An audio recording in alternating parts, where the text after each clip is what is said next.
सो दोस्तों welcome to money stocks. तो इस वीडियो के अंदर हम लोग बात करने वाले हैं मल्टीपल स्टॉक्स के बारे में। तो चलिए सबसे पहले हम लोग डिस्कस करेंगे रिलायंस के बारे में। तो रिलायंस का अगर आप ओवरऑल पिछले रीडिंग सेशन का परफॉर्मेंस अगर आप देखोगे तो नए के बराबर कंपनीज के द्वारा हमें परफॉर्म किया गया है। 2,925 रुपये के आसपास हमें कहीं ना कहीं क्लोजिंग नजर आ चुकी है। रिलायंस का अगर पिछले कुछ समय से परफॉर्मेंस को अगर आप एनालाइज करेंगे तो लगातार कंपनी के द्वारा एक रेंज हमें क्रिएट हो रहा है। उस रेंज का कंपनी ब्रेकडाउन भी नहीं दे रहा है और ब्रेकआउट भी नहीं दे रहा है। कोई भी कंपनी अगर राउंड नंबर से नीचे अगर ट्रेड करता है, कंसोलिडेट करता है, तो वो कंपनी के अंदर ब्रेकआउट का एक बहुत ज़्यादा चांस होता है, ब्रेकआउट का एक बहुत ज़्यादा रीज़न होता है। एंड बेसिकली कंपनी ने क्या किया था, एक जो इंपॉर्टेंट इनका रजिस्टेंस लेवल था वो कहीं ना कहीं ये लेवल्स के आसपास था। वो रजिस्टेंस का कंपनी ने ब्रेकआउट करके अभी तेजी में कंपनी के अंदर शो हो रहा है। लेकिन एक और कंपनी का जो रजिस्टेंस लेवल है जो कि राउंड नंबर है, जो कि 3,000 रुपीज़ का एक लेवल सामने निकल के आ रहा है, उसी के नीचे कंपनी क्या कर रहा है, हमें कंसोलिडेट कर रहा है। जैसे कि आपको पता होगा कि आईआरसीटीसी के द्वारा भी हमें लगातार कंपनी कंसोलिडेट कर रहा था राउंड नंबर के नीचे, जो कि 1,000 रुपीज़ का एक राउंड नंबर था। तो आईआरसीटीसी के द्वारा आप पता होगा कितना शानदार तरीके से पहले कंपनी ने कंसोलिडेट किया राउंड नंबर के नीचे और बाद में कंपनी के अंदर एक ब्रेकआउट हमें देखने को मिला। सेम चीज़ हमें रिलायंस इस कंपनी के अंदर नजर आ रही है। और इसका अगर आप ओवरऑल पिछले 5 सालों का भी अगर आप चार्ट पैटर्न को एनालाइज करेंगे तो पिछले 5 सालों में भी कंपनी के द्वारा एक कंसोलिडेट किया गया है। जो मेन कंसोलिडेशन वाला जोन था वो कंपनी के द्वारा हमें फाइनली ब्रेकआउट भी किया गया था, रिटेस्ट भी किया। अभी फिर हमें कंपनी के अंदर तेजी नजर आ सकती है।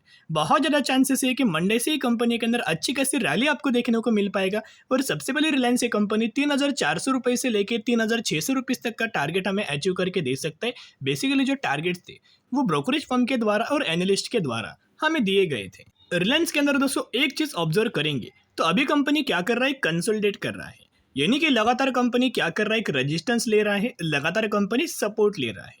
एक लेवल्स के अंदर, एक जोन के अंदर कंपनी ट्रेड कर रहा है। इसे आप कंसल्टेशन वाला पीरियड भी बोल सकते हो। तो बहुत ज़्यादा जो इंस्टीट्यूशंस होते हैं, कंसल्टेंसीज होते, या फिर जो फॉरेन इन्वेस्टर्स होते, डोमेस्टिक इन्वेस्टर्स होते, या फिर म्यूचुअल फंड्स होते हैं, वो ऐसे सिचुएशंस के अंदर अच्छी कंपनीज के अंदर बाइंग करते हैं। तो जब प्रीवियस ट्रेडिंग सेशन के अंदर जैसे मार्केट क्लोज हुआ था, डिलीवरीज अगर आप ऑब्जर्व करेंगे तो मोर देन 50% के डिलीवरीज हमें देखने को मिला। कहीं ना कहीं 51% के डिलीवरीज हमें देखने को मिल चुका। तो ये डिलीवरीज का अगर आप डेटा हर एक दिन का देखोगे, जब कंपनी कंसोलिडेट करती, जब कंपनी गिरावट के अंदर मिलती है, ये डिलीवरीज का जो डेटा है, परसेंटेज है, वो बहुत ज़्यादा इंक्रीज हो जाता है। तो इंक्रीज होने का कारण एक ही है कि यहाँ म्यूचुअल फंड्स के द्वारा, एफआईएस के द्वारा और डीआईएस के द्वारा बहुत बड़ी बड़ी बाइंग हमें लगातार दोस्तों की जा रही है, जिसका अपडेट अभी तक आपको देखने को नहीं मिलेगा। जब ओवरऑल कंपनी के अंदर तेजी आएगा उसके बाद दोस्तों खबर अनाउंसमेंट होता है या फिर न्यूज़ हमें निकल के आता है कि म्यूचुअल फंड्स के द्वारा बड़ी खरीदारी की जा चुकी है, या फिर एफआईएस के द्वारा, डीआईएस के द्वारा बड़ी खरीदारी की जा चुकी है। तो जब भी कंपनी कंसोलिडेट करती है उस समय बाइंग करने का एक बहुत अच्छा खासा मौका होता है। अगर आप रिलायंस का म्यूचुअल फंड्स का डेटा को भी अगर आप देखोगे तो हर एक महीने यानी कि अक्टूबर 2023 से म्यूचुअल फंड्स के द्वारा बहुत बड़ी बड़ी बाइंग हमें लगातार की जा रही है। आप देख सकते हो ग्रीन इंडिकेट्स करता है बाइंग, देखेगा हर एक महीने का अगर आप देखोगे तो ग्रीन के ही अंदर आपको दिखाई दे रहा होगा। अक्टूबर हो, नवंबर हो, दिसंबर हो, जैन हो या फिर फेब हो। अभी तक हमें मार्च महीने का डेटा अपडेट नहीं हुआ। जैसे ही मार्च महीने का डेटा भी अपडेट होता है ना, उस डेटा को भी हम लोग एनालाइज करेंगे ताकि आपको समझ में आएगा जो भी कंपनी कंसोलिडेट करती है उस समय म्यूचुअल फंड्स लगातार बाइंग करते हैं और इनको सबसे ज़्यादा बेनिफिट्स मिलता है, क्योंकि ये अच्छी कंपनीज के अंदर गिरावट के अंदर, एक तो कंसल्टेशन पीरियड के अंदर ये बाइंग करती है। फेब महीने का डेटा देखोगे तो 185 म्यूचुअल फंड्स की बाइंग एंड 67 म्यूचुअल फंड्स की सेलिंग हमें नजर आ चुकी है। एंड करंट बेसिस के ऊपर देखोगे तो 78% एनालिस्ट का मानना है कि आपको बाइंग करना चाहिए, 12% एनालिस्ट का मानना है आपको होल्ड करना चाहिए, एंड 9% एनालिस्ट का मानना है आपको सेल के लिए जाना चाहिए। लेकिन एज पर द अगर आप टेक्निकल चार्ट को एनालाइज करके देखेंगे तो एक रेंज था, उस रेंज का कंपनी ने क्या किया, एक ब्रेकआउट किया, अभी कंपनी रिटेस्ट कर रहा है और फिर हमें एक जो रिवर्सल नजर आएगा, बड़े बड़े कैंडल्स आपको दिखाई देंगे। उसके साथ साथ बहुत सारे लोगों का क्वेश्चन था कि हमें रिलायंस जियो का आईपीओ कब आने वाला है, उसके ऊपर कुछ अपडेट दीजिएगा। तो स्पेशली कंपनी के द्वारा दिसंबर 2023 के अंदर 200 अपडेट्स हमें दिया गया था कि रिलायंस जियो का जो आईपीओ आने वाला है वो अगले साल आने वाला है।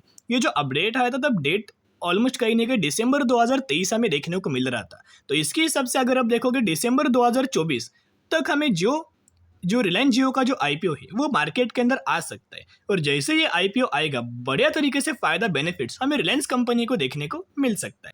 और रिलायंस रिटेल का भी आईपीओ अगर आप देखोगे तो इनके द्वारा भी ये कंडीशंस हमें रखा गया था, जब जो रिलायंस जियो का जो आईपीओ जब मार्केट के अंदर आएगा उसके 1 साल बाद हमें रिलायंस रिटेल का भी मार्केट के अंदर आईपीओ आ सकता है। तो दोस्तों buy on the strategy apply करके चल सकते हो। अभी हम बात करने वाले हैं अगली कंपनी के बारे में जिसका नाम है मदरसन सुमी। तो मदरसन सुमी का भी पिक्चर रीडिंग सेशन का परफॉर्मेंस देखोगे तो कहीं ना कहीं नए के बराबर परफॉर्म किया। 119 रुपये के आसपास हमें इसके अंदर क्लोजिंग नजर आ चुकी है।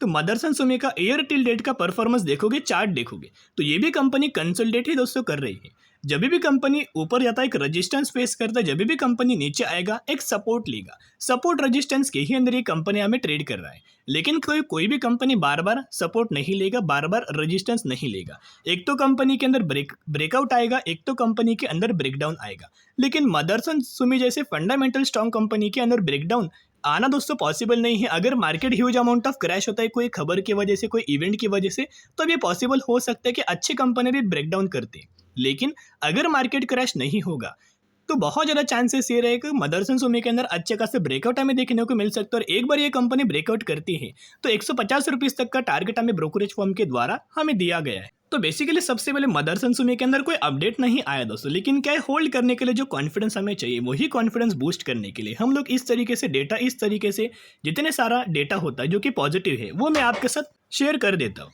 यहाँ अगर आप ऑब्जर्व करके चलेंगे तो यहाँ मैंने मदरसन सुमी के क्लाइंट्स ओपन किया हुआ है। तो मदरसन सुमी का क्लाइंट्स देखोगे तो Hyundai, Maruti Suzuki, BMW, Renault, Nissan, Ford, Mercedes Benz, Tata Motors, Kia, Volvo, MLM, Toyota, others and Volkswagen, इतने सारे जो कंपनीज का नाम मैंने अभी आपके साथ जो शेयर कर रहा हूँ ये इनके क्लाइंट्स, इसे आप कस्टमर भी बोल सकते हो। जो कस्टमर्स हर एक महीने, हर एक क्वार्टर्स के अंदर या फिर हर एक साल मदरसन सुमी से स्पेयर पार्ट्स मैन्युफैक्चरिंग करके लेते, ऑटो एसेसरीज मैन्युफैक्चरिंग करके लेते, तो इन सारे कंपनीज को बेनिफिट मिलने से पहले हमें सबसे ज़्यादा जो बेनिफिट मिलेगा वो मदरसन सुमी को ही नजर आएगा। और यही सब पैरामीटर्स को कंसिडर करके हमें मदरसन सुमी के अंदर ब्रोकरेज फर्म के द्वारा जो कि प्रभुदास लीलाधर, इनके द्वारा हमें टारगेट दिया गया है। इनका ये मानना है कि आपको बाइंग रिकमेंडेशन करना चाहिए मदरसन सुमी के अंदर, और जो टारगेट प्राइस है वो 150 रुपये के आसपास हमें दिया गया है।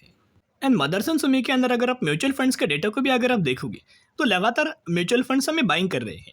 कब से अक्टूबर के अंदर बाइंग किया, दिसंबर, जैन और फेब, हर एक महीने के अंदर बहुत बड़ी बड़ी खरीदारी हमें म्यूचुअल फंड्स के द्वारा मदरसन सुमी के अंदर लगातार की जा रही है। तो दोस्तों बिजनेस अच्छा है, पैरामीटर्स अच्छे और टेक्निकल चार्ट भी बहुत ज़्यादा में बुलिश निकल के आ रहा है। तो जरूर कंपनी के अंदर buy on the strategy apply करके चल सकते हो। अभी हम बात करने वाले हैं अनूप इंजीनियरिंग लिमिटेड के बारे में। 3400 रुपये पर कंपनी ट्रेड कर रहा है और मैक्सिमम के अंदर 600% तक का रिटर्न शेयर होल्डर्स को बना के दे चुका है। ये रिसेंटली यही वो कंपनी है जो कंपनी ने 1:1 रेशियो का बोनस का अनाउंसमेंट किया गया था, जिसके अंदर आपको 1 के बदले 1 शेयर मिलने वाले हैं। तो जरूर कंपनी के बारे में स्टडी एनालिसिस कर सकते हो। चलिए आज के लिए इतना ही। अगर आपको वीडियो पसंद आए जरूर वीडियो को लाइक और चैनल को सब्सक्राइब करके चल सकते हो। फिर मिलेंगे, बाय।